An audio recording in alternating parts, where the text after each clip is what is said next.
Quelques commentaires rapides sur les évolutions de l'imposition des sociétés. Je vais simplement évoquer deux tendances de long terme.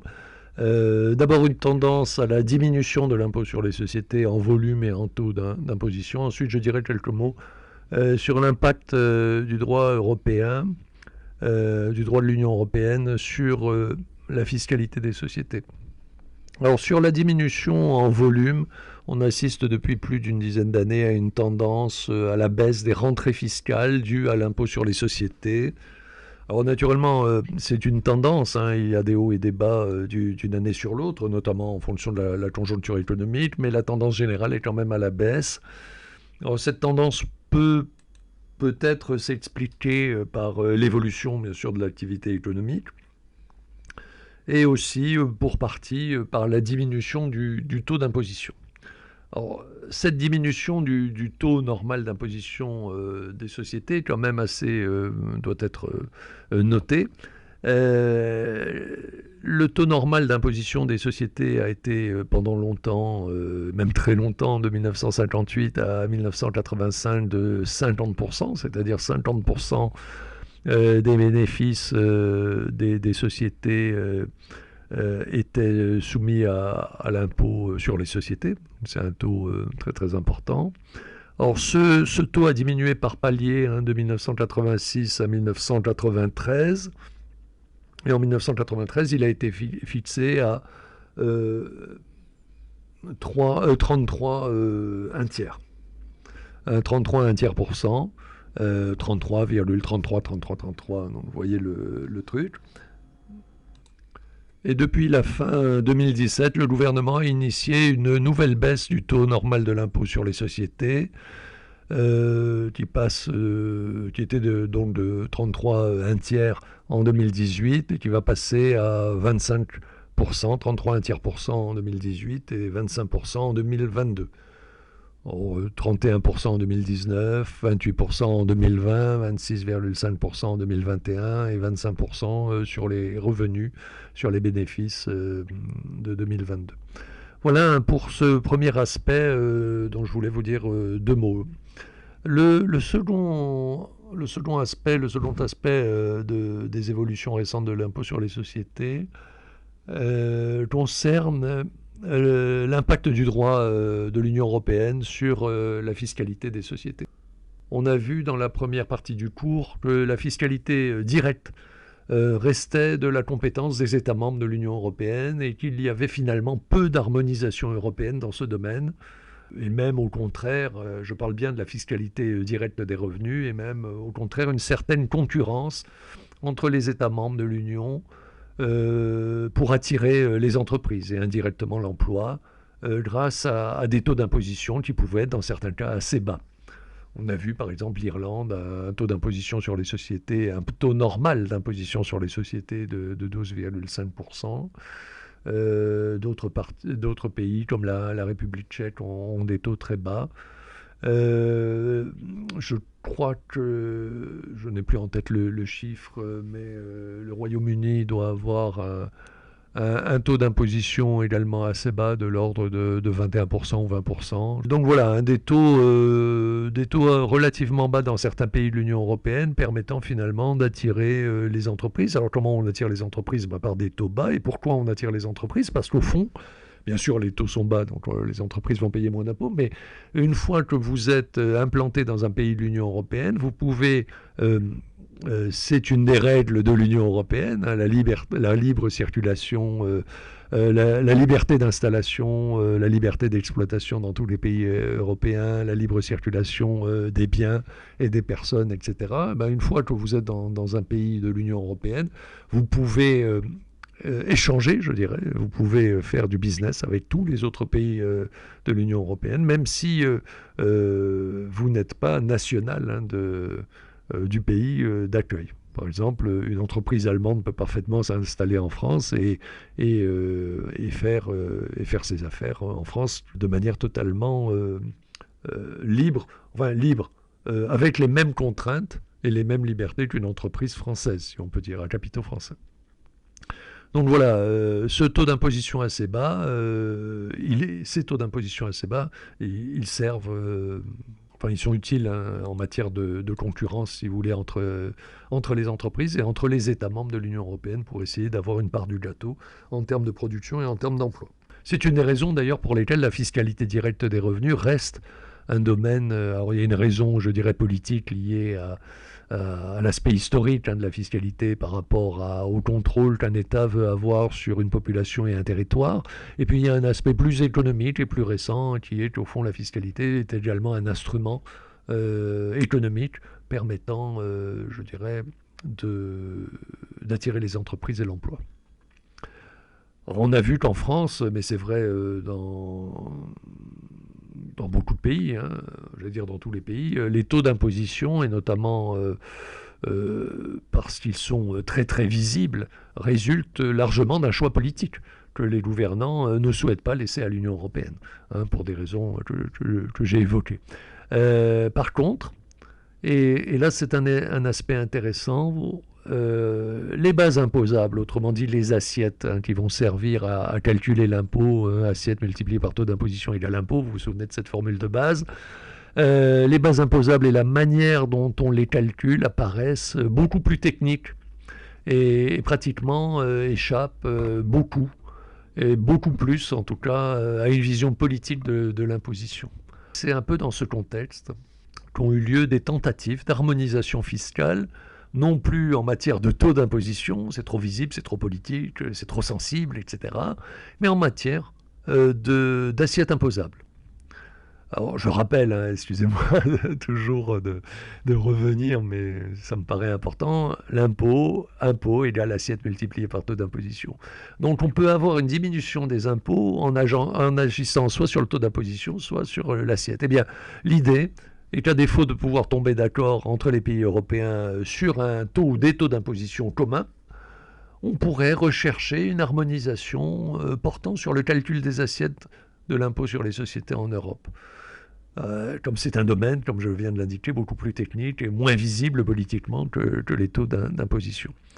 Alors, sur le fond, si on réfléchit bien, une telle harmonisation aurait pour but, au fond, d'éliminer une partie de la concurrence entre les États en faisant peut-être baisser les impôts, en harmonisant, si vous voulez, peut-être les impôts sur des bases d'assiettes communes, de calcul d'assiettes communs.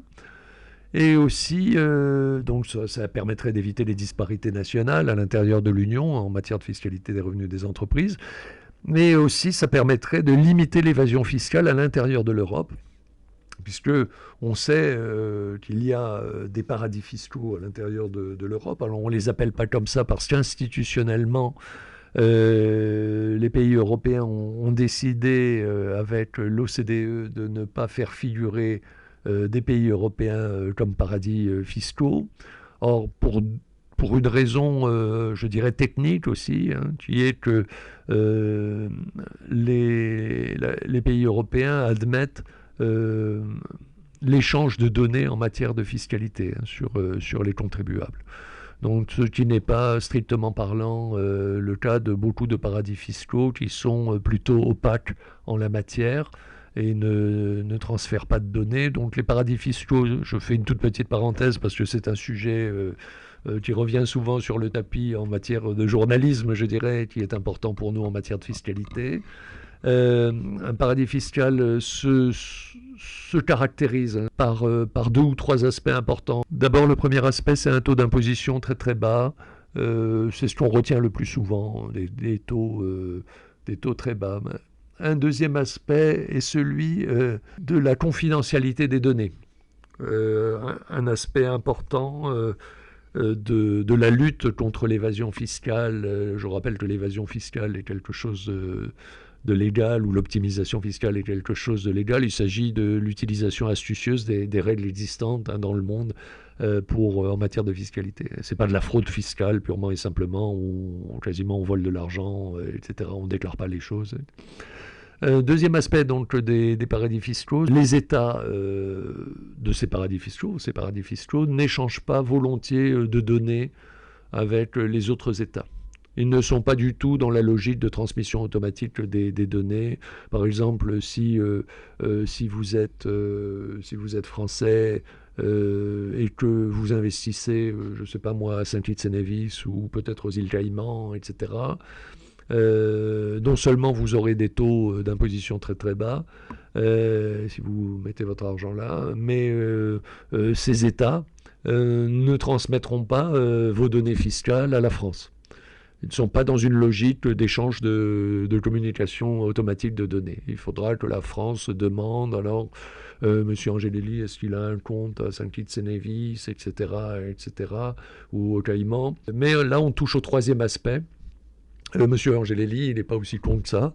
Et il ne va pas s'inscrire sous son propre nom. Monsieur Angelelli, voilà, il a un compte de 10 millions, 20 millions, 30 millions, 50 millions, tant de millions de dollars ou d'euros à Saint-Kitts-et-Nevis, au Caïman ou dans n'importe quel paradis fiscal. Il va passer par un troisième aspect qui caractérise souvent et qu'on oublie, hein, qui est important, qui caractérise les paradis fiscaux, c'est que on a affaire aussi à un droit des sociétés tout à fait particulier qui tolère, je dirais, l'absence de déclaration.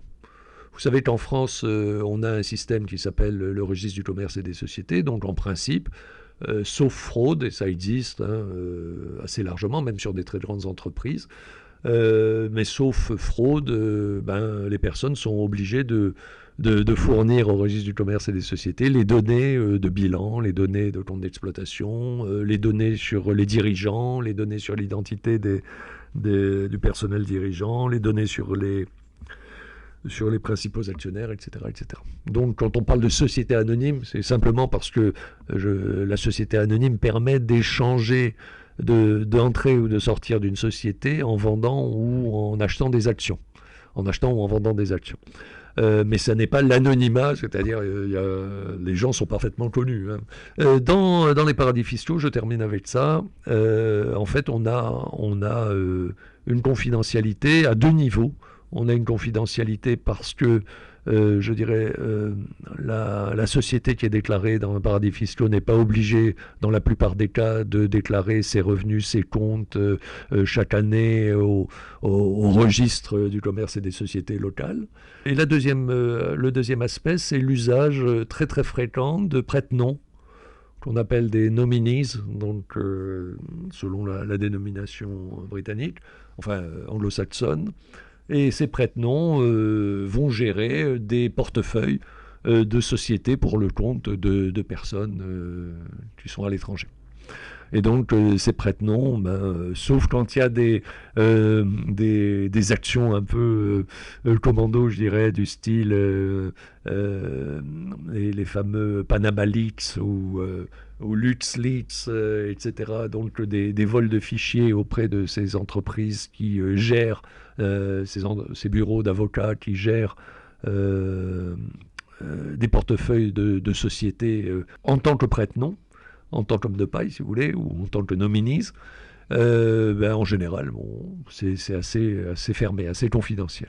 Donc voilà, trois aspects. Je fais une petite parenthèse puisque j'évoquais l'évasion fiscale à l'instant. L'idée un peu de cette directive ou de cette harmonisation européenne des bases d'imposition, c'était de limiter aussi les possibilités d'évasion fiscale en Europe. Alors en Europe, je reviens sur les paradis fiscaux. On n'a pas exactement ça. On a des impôts qui sont très bas, mais la plupart des pays européens ont signé les accords permettant l'échange automatique de données. C'est-à-dire que si vous êtes français et que vous placez votre argent en Irlande, le fisc français pourra le savoir s'il le souhaite. C'est pas secret. Et il n'y a pas exactement le même type de droit des sociétés. Là aussi, le droit des sociétés, je fais une parenthèse dans la parenthèse, excusez-moi, mais c'est l'occasion d'en parler pour votre culture générale en matière de business. Le droit des sociétés, il est propre à chaque État. Hein. Donc il n'y a pas de droit des sociétés européens. C'est un peu comme aux États-Unis. Chaque État des États-Unis a son propre droit des sociétés. Vous avez le Delaware qui a son propre droit, qui est très très favorable justement au secret. Vous avez la Californie qui a son propre droit. Vous avez la Louisiane qui a son propre droit hérité, si je puis dire, puisqu'il fonctionne encore avec le Code civil des Français, c'était le nom du Code civil, puisque la Louisiane était française quand on a instauré le Code civil. Donc ils ont conservé des habitudes comme ça, juridiques. Donc chaque État américain a son propre droit, mais il y a une harmonisation qui a été lancée en 1959 par l'association des avocats américains, l'American Bar Association, donc l'association du barreau des États-Unis, pour harmoniser dans chaque État les lois. Mais les lois sont formellement différentes, mais elles convergent. En France, en Europe, c'est pas encore le cas.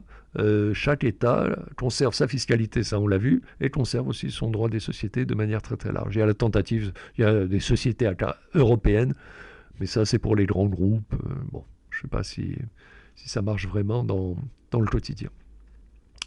Donc voilà, hein, sur l'évasion fiscale en quelques mots. Alors c'est dans cette perspective, hein, justement, d'harmonisation des assiettes, si on peut dire, qu'au deuxième semestre 2008, lorsque la France avait son tour de présidence de l'Union européenne, c'était le président Sarkozy, la France a impulsé un projet de directive européenne, hein, qu'on appelle la directive pour une assiette commune consolidée pour l'impôt sur les sociétés.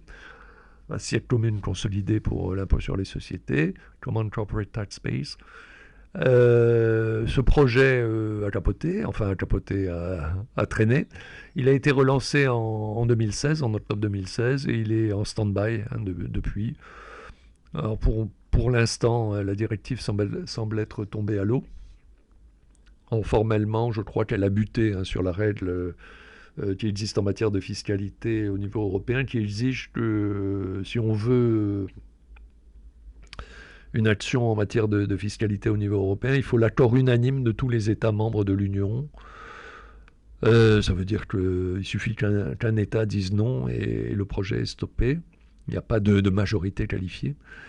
Ça c'est sur la forme, et puis sur le fond il est probable, et on revient un peu à ce qu'on évoquait il y a quelques instants, il est probable que la plupart des États européens souhaitent en réalité conserver la main sur leur fiscalité, que ce soit d'ailleurs en matière de taux d'imposition pour des raisons un tout petit peu de visibilité et de politique, ou en matière même d'assiette, parce que les gens ont compris la formule impôt égal assiette multipliée par taux d'imposition, et donc ils veulent avoir la main, chaque État veut avoir la main à la fois sur les taux d'imposition et sur l'assiette pour obtenir véritablement des impôts favorables aux entreprises, y compris aux entreprises étrangères qui souhaitent s'installer dans tel ou tel pays européen.